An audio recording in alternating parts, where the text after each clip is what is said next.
ಹೆಂಗಿದೆ ಗುರು ಗಾಡಿ ಇದು?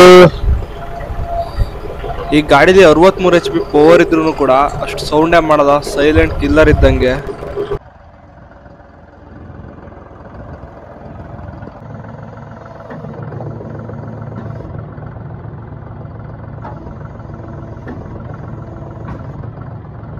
ಈ ಗಾಡಿ ನಮಗೆ ಎಕೋ ಮೋಡ್ ಮತ್ತೆ ಸ್ಟ್ಯಾಂಡರ್ಡ್ ಮೋಡ್ ಅಂತ 2 ಮೋಡ್ ಸಿಗುತ್ತೆ.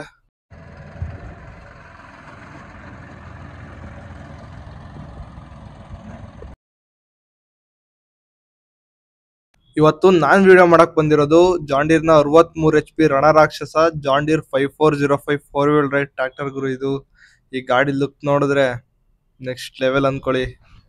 ಈ ಗಾಡಿ ಫ್ರಂಟ್ ಲುಕ್ ನೋಡಿ ಎಷ್ಟೊಂದ್ ಜನ ಫಿದಾಗಿರ್ತಾರೆ. ಈ ಗಾಡಿ ಫ್ರಂಟ್ ಲುಕ್ ಬಗ್ಗೆ ಮಾತಾಡಕ್ ಬಂದ್ರೆ ನಮ್ಗೆ 2 LED ಹೆಡ್ ಲ್ಯಾಂಪ್ ಸಿಗುತ್ತೆ. ಇದ್ರ ಮುಂದ್ಗಡೆಯಿಂದ ಲುಕ್ ಯಾವ ತರ ಇದೆ ನೀವೇ ನೋಡಿ. ಈ ಗಾಡಿ 265 ನ್ಯೂಟನ್ ಮೀಟರ್ ಮ್ಯಾಕ್ಸಿಮಮ್ ಟಾರ್ಕ್ ನ ಪ್ರೊಡ್ಯೂಸ್ ಮಾಡುತ್ತೆ.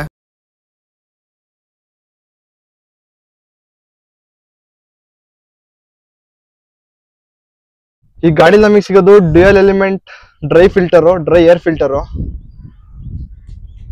ಡ್ಯೂಯಲ್ ಎಲಿಮೆಂಟ್ ಯಾಕಂತ ಹೇಳಿದ್ರೆ ಅಂದ್ರೆ ಇದ್ರಲ್ಲಿ ಡಬಲ್ ಫಿಲ್ಟರ್ ಸಿಗುತ್ತೆ. ಧೂಳಾಗಿದೆ, ಧೂಳು ಉದುರ್ತಾ ಇದೆ. ಇದರಿಂದ ಒಳಗಡೆ ಹೋಗಿದ್ದು ಡಸ್ಟ್ ಇದ್ರಲ್ಲಿ ಫಿಲ್ಟರ್ ಆಗುತ್ತೆ. ಅದ್ರ ಒಳಗಡೆ ಯಾವ ತರ ಇದೆ, ಇಲ್ಲಿಂದ ಏರ್ ಇಂಟೇಕ್ ಇರುತ್ತೆ ಒಳಗಡೆ. ಈ ಗಾಡಿ ನಮಗೆ ಬ್ಯಾಟ್ರಿ ಪೊಸಿಷನ್ ಫ್ರಂಟ್ ಅಲ್ಲೇ ಬರುತ್ತೆ. ನಾವು ನೋಡ್ರಂಗೆ ಎಲ್ಲಾ ಗಾಡಿಗಳಲ್ಲಿ ಜಾಂಡೀರಲ್ಲಿ ಬ್ಯಾಟ್ರಿ ಪೊಸಿಷನ್ ಫ್ರಂಟ್ ಅಲ್ಲೇ ಇರುತ್ತೆ. ಮತ್ತೆ ಡೀಸೆಲ್ ಟ್ಯಾಂಕ್ ಪೊಸಿಷನ್ ಸೀಟ್ ಇಂದ ಹಿಂದೆ ಇರುತ್ತೆ. ಈ ಗಾಡಿ ನಮಗೆ 3 ಸಿಲಿಂಡರ್ ಸಿಗುತ್ತೆ. ಅದ್ರ ಜೊತೆಗೆ ಇದು ಟರ್ಬೋ ಚಾರ್ಜ್ ಇಂಜಿನ್. ಈ ಗಾಡಿ 3 ಸಿಲಿಂಡರ್ 33 HP ಹಾರ್ಸ್ ಪವರ್ ನ ಪ್ರೊಡ್ಯೂಸ್ ಮಾಡುತ್ತೆ.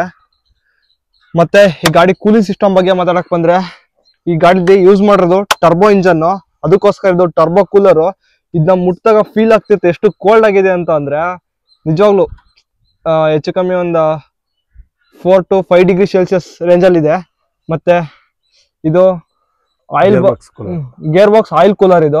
ಇದು ಡೀಸೆಲ್ ಕೂಲರ್. ಇದು ಮಾಮೂಲಿ ರೇಡಿಯೇಟರ್ ಬಗ್ಗೆ ಮಾತಾಡಕ್ ಬಂದ್ರೆ ಯೂಶುವಲ್ ಆಗಿ ಇದು ಇಂಜಿನ್ ನ ಕೂಲ್ ಮಾಡಕ್ಕೆ ಯೂಸ್ ಮಾಡೋದು ರೇಡಿಯೇಟರ್ ನ. ಹೈಡ್ರಾಲಿಕ್ ಪಂಪ್ 2 ಸೆಕ್ಷನ್ ಇರುತ್ತೆ. ಒಂದು ಹೆವಿ ಇರುತ್ತೆ, ಇನ್ನೊಂದು ಲೈಟ್ ಇರುತ್ತೆ. ಲೈಟ್ ಬಂದ್ಬಿಟ್ಟು ಸ್ಟೇರಿಂಗ್ ಕಲೆಕ್ಷನ್ ಜಾಸ್ತಿ ಇರುತ್ತೆ, ಹೆವಿ ಬಂದ್ಬಿಟ್ಟು ಲಿಫ್ಟಿಗೆ ಕಲೆಕ್ಷನ್ ಜಾಸ್ತಿ ಇರುತ್ತೆ. ಲಿಫ್ಟಿಗೆ ಈ ಗಾಡಿಲಿ ಇದು ಲಿಫ್ಟಿಂಗ್ ಕೆಪಾಸಿಟಿ 2200 ಆರೆಂಜ್ ಇದೆ ಅನ್ಸುತ್ತಲ್ವಾ? ಇದೆ. ಈ ಗಾಡಿಲಿ ಲಿಫ್ಟಿಂಗ್ ಕೆಪಾಸಿಟಿ 2200 kg ತನಕ ಲಿಫ್ಟಿಂಗ್ ಕೆಪಾಸಿಟಿ ಇದೆ ಈ ಗಾಡಿಗೆ. ಮತ್ತೆ ಇದು ಆಲ್ಟರ್ನೇಟರ್. ಈ ಗಾಡಿಲಿ ಸ್ಟಾರ್ಟರ್ ಇಲ್ಲಿ ಇದು ಸ್ಟಾರ್ಟರ್, ಇದು ಡೈನಮೋ ಅಂತಂದ್ರೆ. ಮತ್ತೆ ಈಗ ಬ್ಯಾಟ್ರಿನ ಚಾರ್ಜ್ ಮಾಡ್ಬೇಕಂದ್ರೆ ಇದರಿಂದ ಯೂಸ್ ಮಾಡೋದು ಚಾರ್ಜ್ ಮಾಡಕ್ಕೆ ಬ್ಯಾಟ್ರಿನ. ಇದು ಇಂಜಿನ್ ಆಯಿಲ್ ಇನ್ಲೆಟ್. ಈ ಕ್ಯಾಪ್ ಓಪನ್ ಮಾಡಿ ಇಂಜಿನ್ಗೆ ಆಯಿಲ್ ನ ಫಿಲ್ ಮಾಡಬಹುದು. ಈ ಗಾಡಿಲಿ ಇಂಜಿನ್ ಆಯಿಲ್ ಕೆಪಾಸಿಟಿ 10 ಲೀಟರ್ ಇರುತ್ತೆ. ಮತ್ತೆ ಈ ಗಾಡಿ ಸೈಲೆನ್ಸರ್ ಮಫ್ಲರ್, ಡೀಸೆಲ್ ಟ್ಯಾಂಕ್ ಇರುತ್ತಲ್ಲ, ಎಲ್ಲಾ ಗಾಡಿಗಳದ್ದು ಡೀಸೆಲ್ ಟ್ಯಾಂಕ್ ಎಲ್ಲಿರುತ್ತೆ ಅಲ್ಲಿ ಸೈಲೆನ್ಸರ್ ಮಫ್ಲರ್ ನ ಮಿಡಲ್ ಅಲ್ಲಿ ಪ್ಲೇಸ್ ಮಾಡಿದ್ದಾರೆ. ನಮ್ಮ ಫ್ಯೂಯಲ್ ಬಂದ್ಬಿಟ್ಟು ಸರಿಯಾಗಿ ಬರ್ನಿಂಗ್ ಆಗದೆ ಇದ್ದರೆ ಈ ಮುಖಾಂತರವಾಗಿ ಸೀದಾ ಟರ್ಬೋ ಕೂಲರಿಗೆ ಬಂದು ಟರ್ಬೋ ಕೂಲರಿಂದ ಕೂಲ್ ಆಗಿ ಟರ್ಬೋನಲ್ಲಿ ಬರ್ನ್ ಆಗುತ್ತೆ. ಡೀಸೆಲ್ ಪಂಪು, ರೋಟ್ರಾ ಪಂಪ್ ಅಂತ ಕರೀತಾರೆ ಇದನ್ನ.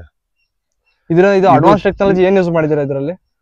ಇದಕ್ಕೆ ಅಡ್ವಾನ್ಸ್ ಟೆಕ್ನಾಲಜಿ ಇದು ಬಂದ್ಬಿಟ್ಟು ನಿಮಗೆ ಟ್ರಂಪ್ 4 ಇಂಜಿನ್ ಬಂದ್ಬಿಟ್ಟು ಇದು ರೋಟ್ರಾ ಪಂಪ್ ಇದೆ. ಮತ್ತೆ ಇದಕ್ಕೆ ಕಿಕ್ಕರ್ ಬಂದ್ಬಿಟ್ಟು ಈ ಟೈಪ್ ಬರುತ್ತೆ. Diesel pump, diesel kicker. ಇದು ಡೀಸೆಲ್ ಫಿಲ್ಟರ್ ಬಂದ್ಬಿಟ್ಟು ಡೀಸೆಲ್ ಫಿಲ್ಟರ್ ಮೇಲೆನೆ ಕಿಕ್ಕರ್ ಕೊಡ್ತಾರೆ. ಇದಕ್ಕೆ ರೋಟ್ರಾ ಪಂಪ್ ಇರೋದ್ರಿಂದ ಇದು ಕೀ ಗಾಡಿ ಸ್ಟಾರ್ಟು ಮತ್ತೆ ಗಾಡಿ ಆಫ್ 2 ಕೀನಲ್ಲೇ ಆಗುತ್ತೆ. ಈ ಗಾಡಿ ಯೂಸ್ ಮಾಡಿರೋದು ಟಾಪ್ ಶಾಫ್ಟ್ ಸಿಂಕ್ರೋಮೆಶ್ ಗೇರ್ ಬಾಕ್ಸ್. ಮತ್ತೆ ಈಗ ಗೇರ್ ಸಿಸ್ಟಮ್ ಬಗ್ಗೆ ಎಲ್ಲ ತಿಳಿಸಿದೀವಿ ಈಗ ಆಗ್ಲೇ. ಗೇರ್ ನಲ್ಲಿ ಆಪ್ಷನಲ್ ಜಾಸ್ತಿ ಇದೆ. ಇವಾಗ ಇದ್ರಲ್ಲಿ ಹೆಂಗಿದೆ ಅಂತಂದ್ರೆ ಎ ನಲ್ಲಿ 3 ಇರುತ್ತೆ, ಬಿ ನಲ್ಲಿ 3 ಇರುತ್ತೆ, ಡಿ ನಲ್ಲೂ 3 ಇರುತ್ತೆ, ಸಿ ನಲ್ಲೂ 3 ಇರುತ್ತೆ. ರಿವರ್ಸ್ ಅಲ್ಲೂ A3 ರಿವರ್ಸ್ 4 ಇರುತ್ತೆ, ಫ್ರಂಟ್ 12 ಇರುತ್ತೆ. ಸರಿ ಸರಿ. ಈಗ ಆ ಲಿವರ್ ಅಲ್ಲಿ 1 2 3 ಮತ್ತೆ ರಿವರ್ಸ್ ಮತ್ತೆ ಪಾರ್ಕಿಂಗ್ ಎಕ್ಸ್ಟ್ರಾ. ಇದು ರೋಟಾವೇಟರ್ ಸ್ವಿಚ್. ಅಲ್ಲಿ ರೋಟೋವೇಟರ್ ಲಿವರ್ ಇಂದ ಆಪರೇಟ್ ಮಾಡಿದ್ದು ಇಲ್ಲಿ ವರ್ಕ್ ಆಗಿ ಇಲ್ಲಿ ರೋಟೋವೇಟರ್ ಆನ್ ಮತ್ತೆ ಆಫ್ಗೆ ಹೆಲ್ಪ್ ಮಾಡುತ್ತೆ. ಮತ್ತೆ ಈ ಗಾಡಿಲಿ ಹೈಡ್ರಾಲಿಕ್ಗೆ 2 ಪಾಯಿಂಟ್ ಲಿಂಕೇಜಸ್ ಕೊಟ್ಟಿದ್ದಾರೆ ಲಿಫ್ಟ್ಗೆ ಅಂತ. ಈ ಗಾಡಿ ಲಿಫ್ಟಿಂಗ್ ಕೆಪಾಸಿಟಿ ಬಗ್ಗೆ ಮಾತಾಡಕ್ ಬಂದ್ರೆ 2000 ನೋಡಿದ್ರೆ ಅವರು ಇಲ್ಲ ಭಾನುವಾರ ಬರ್ತಾರಂತೆ. ಎಲ್ಲಾ ಜಾಂಡೀರ್ ಗಾಡಿಗಳಲ್ಲೂ ಸೀಟ್ ಇಂದ ಹಿಂದೆಗಡೆನೆ ಡೀಸೆಲ್ ಟ್ಯಾಂಕ್ ಪೊಸಿಷನ್ ಇರುತ್ತೆ. ಈ ಗಾಡಿಲೂ ಕೂಡ ಸೀಟ್ ಇಂದ ಹಿಂದೆಗಡೆನೆ ಇದೆ. ಆದ್ರೆ ಈ ಗಾಡಿಲಿ ಡೀಸೆಲ್ ಟ್ಯಾಂಕ್ ಕೆಪಾಸಿಟಿ 72 ಲೀಟರ್ ಇದೆ. ಮತ್ತೆ ಈ ಗಾಡಿ ಓವರ್ ಆಲ್ ಲುಕ್ ಬಗ್ಗೆ ಮಾತಾಡಕ್ ಬಂದ್ರೆ ಗಾಡಿ ಮಾತ್ರ ನೆಕ್ಸ್ಟ್ ಲೆವೆಲ್ ಆಗಿದೆ ಗುರು. ಇಂಥ ಗಾಡಿನ ನಾನು ಯಾವತ್ತೂ ರಿವ್ಯೂ ಮಾಡಿರ್ಲಿಲ್ಲ. ಅಂತಂದ್ರೆ ಈಗ ನಾನು 42 HP ಅಂದ್ರೆ 42 HP ಹೈಯೆಸ್ಟ್ HP ನ ರಿವ್ಯೂ ಮಾಡಿದ್ದು, ಅದು ನ್ಯೂ ಹಾಲೆಂಡ್ ಗಾಡಿನ. ಇದು 63 HP ಗಾಡಿ ಇದು. ಇಂಥ ಗಾಡಿನ ರಿವ್ಯೂ ಮಾಡ್ಬೇಕಾದ್ರೆ ಅದ್ರ ಫೀಲೇ ಬೇರೆ. ಇವರು ಓನರ್ ಹೆಸರು ಸಂತೋಷ್ ಅಣ್ಣ ಅಂತ. ನಿಜವಾಗ್ಲೂ ರೆಸ್ಪಾನ್ಸ್ ಹೆಂಗಿತ್ತು ಅಂತಂದ್ರೆ ನಿಜವಾಗ್ಲೂ ತುಂಬಾ ಒಳ್ಳೆ ವ್ಯಕ್ತಿ. ಇಂಥ ಟ್ರ್ಯಾಕ್ಟರ್ ಬಗ್ಗೆ ತಿಳಿಸ್ಬೇಕಾದ್ರೆ ಅದ್ರ ಫೀಲೇ ಬೇರೆ ಇರುತ್ತೆ. ಅದು ಟ್ರ್ಯಾಕ್ಟರ್ನ ಇಷ್ಟಪಡೋ ಮನ್ಸ್ಗಳಿಗೆ ಮಾತ್ರ ಗೊತ್ತಿರುತ್ತೆ. ಗಾಡಿ ಬಗ್ಗೆ ಎಕ್ಸ್ಪ್ಲೇನ್ ಮಾಡ್ಬೇಕಂತಂದ್ರೆ ಸಖತ್ ನಾಲೆಡ್ಜ್ ಇರ್ಬೇಕು ಟ್ರ್ಯಾಕ್ಟರ್ಸ್ ಬಗ್ಗೆ. ಯಾಕೆಂತಂದ್ರೆ ಈ ಗಾಡಿ ಡಿಸೈನ್ ಅಷ್ಟು ಕಾಂಪ್ಲಿಕೇಟ್ ಆಗಿದೆ. ಈ ಗಾಡಿಲಿ ಯೂಸ್ ಮಾಡೋದು ಟರ್ಬೋ ಚಾರ್ಜ್ ಇಂಜಿನ್. ಆಗ್ಲೇ ಹೇಳ್ದಂಗೆ 63 HP ಹಾರ್ಸ್ ಪವರ್ ನ ಪ್ರೊಡ್ಯೂಸ್ ಮಾಡುತ್ತೆ. ಈ ಗಾಡಿ ಬಗ್ಗೆ ಕಂಪ್ಲೀಟ್ ಎಕ್ಸ್ಪ್ಲೇನ್ ಮಾಡಕ್ಕೆ ಅಷ್ಟೊಂದು ನಾಲೆಡ್ಜ್ ಇಲ್ಲ ನನ್ನಲ್ಲಿ. ಕಲ್ತ್ಕೋಬೇಕು ತಿಳ್ಕೋಬೇಕು ಅಂತ ಬಹಳ ಆಸೆ ಇದೆ. ಅದನ್ನ ಮಾಡ್ತೀನಿ ನಾನು. ನೆಕ್ಸ್ಟ್ ಈ ಗಾಡಿ ಬಗ್ಗೆ ಇನ್ನೇನು ಹೇಳೋದು ಗುರು. ಈ ಗಾಡಿ ಟೈರ್ ಬಗ್ಗೆ ಮಾತಾಡಕ್ ಬಂದ್ರೆ ಈ ಗಾಡಿ ನಮಗೆ 11.2 24 ಸೆಕ್ಷನ್ ಟೈರ್ ಬರುತ್ತೆ. ಹೆಚ್ಚು ಕಮ್ಮಿ ಮಿನಿ ಗಾಡಿಗಳಲ್ಲಿ ದೊಡ್ಡ ಟೈರ್ನ ಇದನ್ನ ಯೂಸ್ ಮಾಡ್ತಾರೆ. ಮತ್ತೆ ರಿಯಲ್ ವೀಲ್ ಬಗ್ಗೆ ಮಾತಾಡಕ್ ಬಂದ್ರೆ ಈ ಗಾಡಿಲಿ ನಮಗೆ 16.9 30 ಸೆಕ್ಷನ್ ರಿಯರ್ ವೀಲ್ ಬರುತ್ತೆ. ಎಷ್ಟು ದೊಡ್ಡದಾಗಿದೆ ಅಂತ ಅಂದ್ರೆ ಹೆಚ್ಚು ಕಮ್ಮಿ ನಮ್ ಎದೆ ಮಟ್ಟಕ್ಕೆ ಬರುತ್ತೆ ಈ ಟೈರು. ಈ ಬಂಪರ್ ಬಂದ್ಬಿಟ್ಟು ನಮ್ಮ ಲೋಕಲ್ ಅಲ್ಲೆಲ್ಲ ಮಾಮೂಲಿ ಈ ಸಿ ಟೈಪ್ ಅಲ್ಲಿ ಬಂಪರ್ನೆಲ್ಲ ಯೂಸ್ ಮಾಡ್ತಾರೆ, ಮರಗಿರಿಗೆ ಟಚ್ ಆಗದಂಗೆ. ಅದು ತುಂಬಾ ಹೆವಿಯಾಗಿ ಕಾಣುತ್ತೆ ಮತ್ತೆ ವೇಟ್ ಕಡಿಮೆ ತರ ಕಾಣುತ್ತೆ. ಈ ಬಂಪರ್ ಬಂದ್ಬಿಟ್ಟು ಒಂದೊಂದು ಬಿಸ್ಕೆಟ್ 40 kg ಇದೆ. ಈ ಬೆಡ್ಡಿಂಗ್ ಬಂದ್ಬಿಟ್ಟು 80 kg ಇದೆ. 2 ಬಿಸ್ಕೆಟ್ ಸಮ ಇದೊಂದು ಬೆಡ್ಡಿಂಗು. ಒಂದು ಬಿಸ್ಕೆಟ್ 40 kg ಇರೋದ್ರಿಂದ ಮಿನಿಮಮ್ 400 ಸಮಥಿಂಗ್ ವೇಟ್ ಇದೆ ಟೋಟಲಿ ಫ್ರಂಟಿಗೆ. ಗಾಡಿ ನಾವು ಎಲ್ಲಾದ್ರೂ ಒಂದು ಗೆರೆ ದಿಬ್ಬ ಹಿಂದ್ಗಡೆ ವೆಯ್ಟ್ ಜಾಸ್ತಿ ನೇಗ್ಲು ಹಾಕೊಂಡು ವೆಯ್ಟ್ ಹತ್ತಿಸ್ಬೇಕಾದ್ರೆ ಈ ಗಾಡಿ ಬಂದ್ಬಿಟ್ಟು ಹಾರಾಡಲ್ಲ ಜಾಸ್ತಿ. ಕೆಲವರಿಗೆ ಗಾಡಿ ಹೋಗ್ಬೇಕಾದ್ರೆ ದಿಬ್ಬ ಹತ್ತಿಸ್ಬೇಕಾದ್ರೆ ಗಾಡಿ ಹಾರಾಡ್ತು ಬೀಳ್ತು ಅಂತ ಫೀಲ್ ಆಗುತ್ತೆ. ಈ ಗಾಡಿಯಲ್ಲಿ ಯಾವುದೇ ಕಾರಣಕ್ಕೂ ಗಾಡಿ ಹಾರಾಡುತ್ತೆ ಅನ್ನೋ ಸಿಚುವೇಶನ್ನೇ ಬರಲ್ಲ. ಅಷ್ಟು ಗಾಡಿ ಆದಷ್ಟು ನೆಲ ಕಚ್ಚಿ ಹೋಗುತ್ತೆ. ಲಾರಿ ವೆಹಿಕಲ್ ಲಾರಿ ಆಕ್ಸಲ್ ತರ ಕಾಣುತ್ತೆ ಇದು ನೋಡಿದ್ರೆ. ಎಂತ ಎಷ್ಟು ಹೆವಿ ಇದೆ ಅಂತಂದ್ರೆ ಇಷ್ಟು ಗಟ್ಟುಮುಟ್ಟು ಆಕ್ಸಲ್ ನಾವು ಆಲ್ಮೋಸ್ಟ್ ಯಾವುದೇ ಟ್ರ್ಯಾಕ್ಟರ್ಲ್ಲೂ ಸಹ ನಾವು ನೋಡಿಲ್ಲ ಇಲ್ಲಿವರೆಗೂ. ನಾವು ಟ್ರ್ಯಾಕ್ಟರ್ ಫೀಲ್ಡ್ ಒಂದು 20 ವರ್ಷದಿಂದ ಇದೀವಿ. 20 ವರ್ಷಕ್ಕೂ ಇಷ್ಟು ಸ್ಟ್ರೆಂತ್ ಆಗಿರೋ ಆಕ್ಸಲ್ನ ನಾವು ಯಾವುದೇ ಟ್ರ್ಯಾಕ್ಟರ್ಲ್ಲೂ ಸಹ ನೋಡಿಲ್ಲ. ಅಷ್ಟು ಚೆನ್ನಾಗಿದೆ, ಅಷ್ಟು ಸಿಂಪಲ್ ಆಗಿದೆ, ಅಷ್ಟು ಯೂಸ್ಫುಲ್ ಆಗಿದೆ. ಗಾಡಿ ನಮಗೆ ಅಡ್ಜಸ್ಟಬಲ್ ಸ್ಟೇರಿಂಗ್ ಕೂಡ ಸಿಗುತ್ತೆ. ಇದನ್ನ ಲಿಫ್ಟ್ ಮಾಡಿ ನಾವು ಮೇಲ್ಗಡೆನಾದ್ರೂ ಇದು ಮಾಡ್ಬೋದು, ಕೆಳಗಡೆನಾದ್ರೂ ನಮ್ಮ ಪೊಸಿಷನಿಗೆ ಕರೆಕ್ಟಾಗಿ ಸೆಟ್ ಮಾಡ್ಕೋಬಹುದು. ಈಗ ನಮ್ಮ ಕೈ ಉದ್ದ ಇದೆ ಅಂತ ಅಂದ್ರೆ ಈ ತರ ಮುಂದೆ ತಗೊಂಡು ಹೋಗ್ಬೋದು, ಮತ್ತೆ ಈ ತರ. ಮತ್ತೆ ಈಗ ನಮ್ಮ ಪೊಸಿಷನಿಗೆ ಕರೆಕ್ಟಾಗಿಲ್ಲ ಅಂತ ಅಂದ್ರೆ ಈಗ ನಮಗೆ ಕಂಫರ್ಟ್ ಆಗಂಗೆ ಯಾವ ತರ ಬೇಕು ಆ ತರ ಸೆಟ್ ಮಾಡ್ಕೋಬಹುದು. ಈ ಗಾಡಿಲಿ ಫೀಚರ್ಸ್ ಅಂತೂ ನೆಕ್ಸ್ಟ್ ಲೆವೆಲ್ ಆಗಿದೆ ಗುರು. ಗಾಡಿಲಿ ಆಕ್ಸಿಲೇಟರ್ ಪೆಡಲ್ ಲೆಗ್ ರೂಮ್ ಇಂದ ಒಳಗಡೆ ಬರುತ್ತೆ. ಫುಲ್ಲಿ ಸೆನ್ಸರ್, ಯಾವುದೇ ತರದ ಕೇಬಲ್ ಇಲ್ಲ ಇಂಜಿನ್ ಕನೆಕ್ಷನ್ಗೆ. ಇದು ಸೆನ್ಸರ್ ಮೀಟರ್ ಇಲ್ಲಿದೆ, ಸೆನ್ಸರ್ ಇಲ್ಲಿಂದ ಸೆನ್ಸರ್ ಮೋಟಾರ್ ಇಲ್ಲಿದೆ. ಇಲ್ಲಿಂದ ಸೆನ್ಸರ್ ಹೋಗಿ ಆಕ್ಸಿಲೇಟರ್ ಕನೆಕ್ಟ್ ಆಗುತ್ತೆ. ಗಾಡಿಲಿ ಆಪ್ಷನ್ ಏನಂತಂದ್ರೆ ಈಗ ಪಾರ್ಕಿಂಗ್ ಮೋಡಲ್ ಏನಾದ್ರು ಇದ್ರೆ ಯಾವುದೇ ತರ ಗೇರ್ ನ ನ್ಯೂಟ್ರಲ್ ಮಾಡ್ಬೇಕು ಅಂತ ಅವಶ್ಯಕತೆ ಇಲ್ಲ. ಅಲ್ಲಿ ಇದೇನಿದು? ಅದು ರೋಟಾವೇಟ್ರದು. ಅದು ಬಂದ್ಬಿಟ್ಟು ನಮಗೆ ಇಲ್ಲೊಂದು ಸೆನ್ಸರ್ ಕೊಟ್ಟಿದ್ದಾರೆ, ಒಳಗಡೆ ಒಂದು ಸೆನ್ಸರ್ ಕೊಟ್ಟಿದ್ದಾರೆ. ಒಂದು ಪಾಯಿಂಟ್ ಓಪನ್ ಇತ್ತು ಅಂದ್ರೆ ಗಾಡಿ ಸ್ವಲ್ಪ ನೋಡಿ ಅದು ಓಪನ್ ಆಗಿದೆ, ಸ್ಟಾರ್ಟ್ ಆಗಲ್ಲ, ಸ್ವಲ್ಪ ಆಗಲ್ಲ. ಲಾಗ್ ಎಂಡ್ ಆಯ್ತು, ಸ್ವಲ್ಪ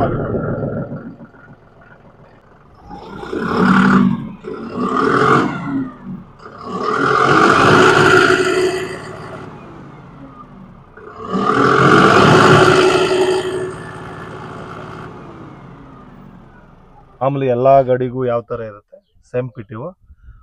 ಒಂದು ಆಪ್ಷನ್ ಅಲ್ಲಿ ಏನಿರುತ್ತೆ 540 ಆಪ್ಷನ್ ಅಲ್ಲಿ ಇರುತ್ತೆ, ಇನ್ನೊಂದು ಎಕ್ಸ್ಟ್ರಾ 540E ಅಂತ ಇರುತ್ತೆ. ಎಕ್ಸ್ಟ್ರಾ ಅಂತ ಅಂದ್ರೆ ಅದು 1000 RPM ವರೆಗೂ ರೀಚ್ ಆಗುತ್ತೆ.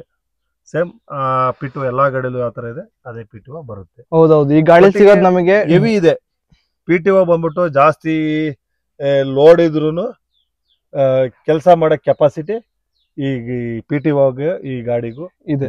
ಅಂದ್ರೆ ಈಗ 63 HP ಗಾಡಿ ಅಂತ ಅಂದ್ರೆ PTOಗೂ 57 HP ಕಾಂಟ್ರಿಬ್ಯೂಟ್ ಮಾಡುತ್ತೆ. 100% ಮಾಡುತ್ತೆ. ಹೌದೌದು. ಮತ್ತೆ ಈ ಗಾಡಿ ನಮಗೆ ಡ್ಯುಯಲ್ ಸ್ಪೀಡ್ PTO ಸಿಗುತ್ತೆ, ಅದು 540 ಮತ್ತೆ 540E ಅಂತ. ಗೇರ್ ಬಾಕ್ಸ್ ಆಯಿಲ್ ಫಿಲ್ಲಿಂಗ್ ಮಾಡೋದು, ಇನ್ಲೆಟ್ ಗೇರ್ ಬಾಕ್ಸ್ ಆಯಿಲ್ ನ ಗೇಜ್ ಚೆಕ್ ಮಾಡೋಂಥದ್ದು. ಇದು ಎಷ್ಟು litre gear box oil capacity? ಇದು ಗೇರ್ ಬಾಕ್ಸ್ ಆಯಿಲ್ ಕೆಪಾಸಿಟಿ ಬಂದ್ಬಿಟ್ಟು 40 ಲೀಟರ್ ಇದೆ. 40 ಲೀಟರ್. ಇದು gear box oil top up ಮಾಡ್ಬೋದು, ಆಯಿಲ್ ಸರ್ವಿಸ್ ಮಾಡಿದಾಗ ಆಯಿಲ್ ಹಾಕ್ಬೋದು. ಆಮೇಲೆ ಇದು ಬಂದ್ಬಿಟ್ಟು ಸೆನ್ಸರ್. ಇದು ಬಂದ್ಬಿಟ್ಟು ಕೆಳಗಡೆ ಬಾಟಮ್ ಓಲಿಗೆ ಹಾಕೊಂಡ್ರೆ ಗಾಡಿ ಆಟೋಮೆಟಿಕ್ ಸೆನ್ಸಿಂಗ್ ಆಗುತ್ತೆ. ಮಿಡಲ್ ಸೆನ್ಸ್ ಬೇಕು ಅಂತ ಅಂದ್ರೆ ಸೆಂಟರ್ ಓಲಿಗೆ ಹಾಕ್ಬೇಕು. ಇನ್ನ ನಾವು ರೋಟ್ರವೇಟ್ರು ಸೆನ್ಸ್ ಆಗದೇ ಇರೋ ಅಂತ ಕೆಲಸಗಳು, ಯಾವ್ದ್ರ ಗಟ್ಟಿ ಆಗಿರೋಂತ ಕೆಲಸ, ರೋಟ್ರವೇಟ್ರ್ ಹೊಡೆಯಂತ ಕೆಲಸ, ಲೆವೆಲರ್ ಮಾಡೋಂತ ಕೆಲಸ, ಅಂತವಕ್ಕೆಲ್ಲ ನಾವು ಈ ಟಾಪ್ ಲಿಂಕ್ ನ ಟಾಪ್ ಲೆವೆಲ್ ಆಗ ಅದು ಸೆನ್ಸ್ ಆಗಲ್ಲ. ಗಾಡಿ ರನ್ನಿಂಗ್ ಅಲ್ಲಿ ಹೋಗ್ಬೇಕಾದ್ರೂ ಮ್ಯಾಕ್ಸಿಮಮ್ ವಿತೌಟ್ ಸೆನ್ಸ್ ಅಲ್ಲೇ ಹಾಕೊಂಡು ನಾವು ರನ್ನಿಂಗ್ ಜರ್ನಿ ಮಾಡಬೇಕು. ಇಲ್ಲ ಅಂತ ಅಂದ್ರೆ ಸೆನ್ಸ್ ಮೇಲೆ ಲೋಡ್ ಬಿದ್ರೆ ಸೆನ್ಸ್ ಬಂದ್ಬಿಟ್ಟು ಒಳಗಡೆ ಪುಷ್ ಮಾಡ್ತಾ ಇರುತ್ತೆ. ಒಳಗಡೆ ಪಿಸ್ಟನ್ ಸಿಲಿಂಡರ್ ಇರುತ್ತೆ, ಆ ಸಿಲಿಂಡರ್ ಮೇಲೆ ಪುಷ್ ಮಾಡ್ತಾ ಇರುತ್ತೆ.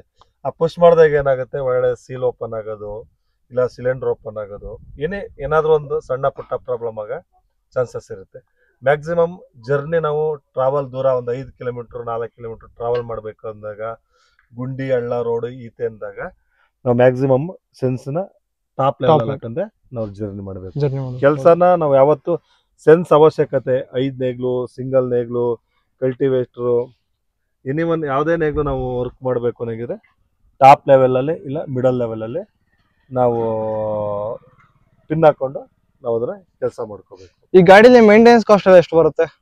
ಮೇಂಟೆನೆನ್ಸ್ ಕಾಸ್ಟ್ ಅಂತ ಅಂದ್ರೆ ನಾವು ಇಲ್ಲಿವರೆಗೂ 1000 ಗಂಟೆ ಕೆಲಸ ಮಾಡಿದೀವಿ. ಆ 1000 ಗಂಟೆ ಕೆಲಸದಲ್ಲಿ ನಮಗೆ ಸರ್ವಿಸ್ ಅನ್ನೋದೊಂದು ಬಿಟ್ಟು ಇನ್ನು ಸಣ್ಣ ಪುಟ್ಟ ಯಾವ್ದೋ ಪಿನ್ನು ಅದು ಕಟ್ಟಾಗಿರೋದು, ಅದು ಬಿಟ್ರೆ ಮೇಜರ್ ಆಗಿ ಆಯಿಲ್ ಟಾಪ್ ಅಪ್ ಇಂದ ಹಿಡಿದು ಅಥವಾ ಬೇರೆ ಒಂದು ಸೆನ್ಸರ್, ಎಲೆಕ್ಟ್ರಿಕಲ್ ಸೆನ್ಸರ್ ಇಂದ ಹಿಡಿದು ಯಾವ್ದನ್ನು ಸಹ ಇಲ್ಲಿವರೆಗೂ ಯಾವ್ದು ಸಮಸ್ಯೆ ಬಂದಿಲ್ಲ.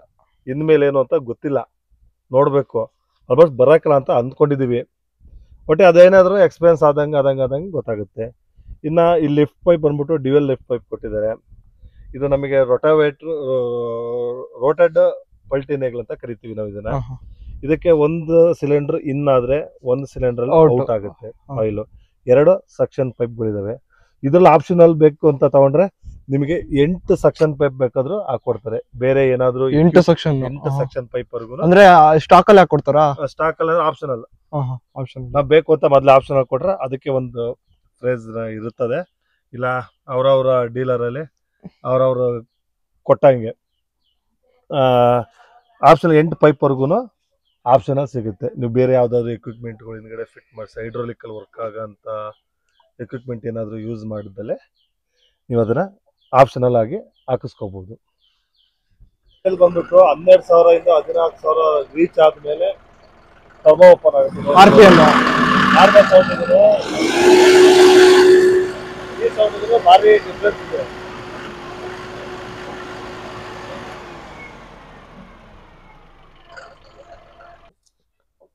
ಈಗ ಸಿಲಿಂಡರ್ ಕಾಣಿಸ್ತಿದೆಯಲ್ಲ, ಅದು ಬ್ರೇಕ್ ಇಂದು.